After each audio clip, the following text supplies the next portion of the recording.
This training video is brought to you by K-Alliance. K-Alliance provides high-quality instructor-led training videos for desktop, IT, and soft skills. Visit us online at www.kalliance.com to sign up for your free 7-day trial.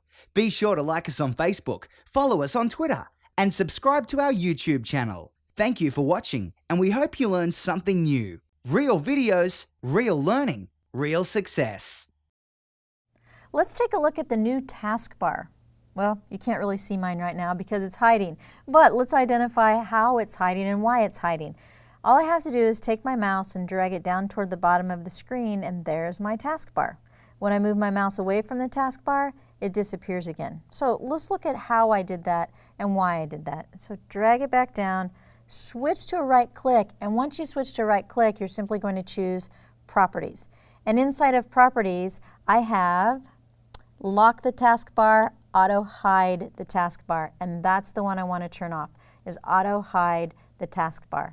And when I say apply, there's my taskbar, and now it stays visible. So for those of you who always want the taskbar visible, you don't want to auto hide it. For those of you like me that you only want it when you want it, auto hide it and it'll disappear. So to make it auto hide again, I just check the box and I say apply, and it will disappear until I move my mouse down there and I bring it back. Well, for the rest of this time though, let me go ahead and turn off the auto hide so we don't have to keep finding the taskbar. So now my taskbar is available and it's visible for me. Well, with the taskbar open, take your eyes down here to the right edge of the taskbar, and there's this little arrow here. If I click that little arrow, it shows me all kinds of little icons that are available.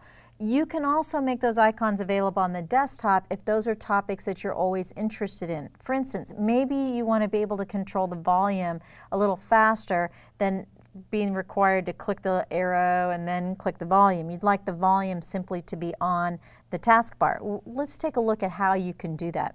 So in this area here where it says notification area, in the notification area, I want to customize that area. So I'm going to go ahead and click on customize.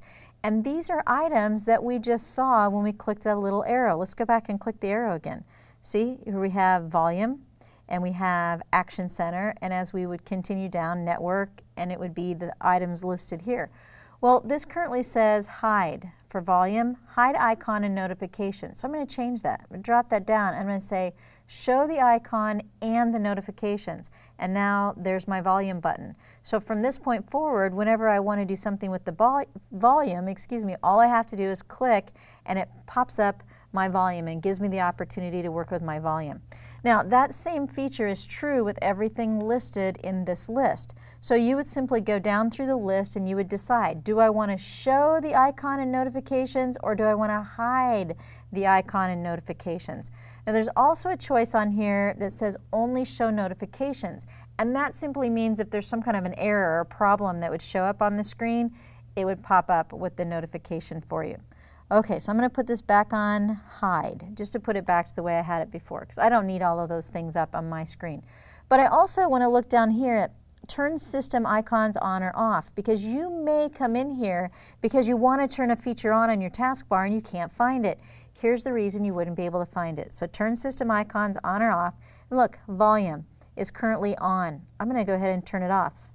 Off, and then I say okay. It's not on my list anymore. Right? There's no more volume because I just turned the volume off.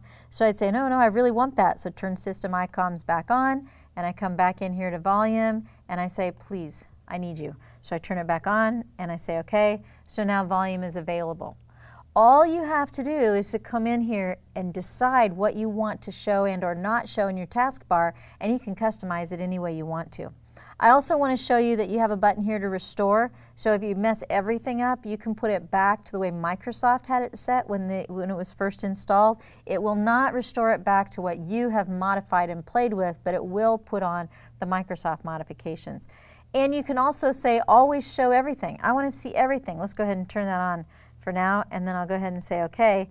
And now down here in the bottom right, I have everything showing in my taskbar instead of one or two little things. But you know how to customize that. You simply go back in here and you would choose customize, and it would allow you to make the choices in the notification area. You also have for the taskbar buttons. On the taskbar buttons, you have choices for the buttons. Now you have always combine and hide the labels, combine when the taskbar is full, and never combine. Well, my taskbar is not full. I have 1, 2, 3, 4, 5, 6, 7, 8. I have 8 things available down here, so I don't have to worry about that. But for some of you, your taskbar is going to get very, very busy because you like things on your taskbar. And so then you might want to do some combinations, right? Do some combining when the taskbar gets full. That's absolutely your choice. All right, I'm going to go ahead and say OK. And let's go down here and look at some of the features. So for instance, the first item here is the Internet Explorer. You know, if you left click that, or if you're using a tap screen, you just tap on it, it opens Internet Explorer. But we're going to right click on it because your taskbar also gives you a really great feature called a jump list. So at the top here, these are my last opened items inside of Internet Explorer. So my jump list would allow me to quickly jump right back to where I last left off. All right, let's go look at one in Notepad. Here's the icon for Notepad, and when I right click on, or excuse me, WordPad, I apologize, for WordPad. So what I was recently working on was a WordPad document called This is a Test. So if I click, it just pops me right back in to WordPad and the file that I was recently in. So for those of you who have a lot of tasks that you're working on regularly, all you have to do is go into your taskbar, right click on the application that you were working in, and let the jump list take you back to the recently opened document that you had. It's a really, really great little feature that's out there for you. I'm going to go ahead and click the X to turn off WordPad.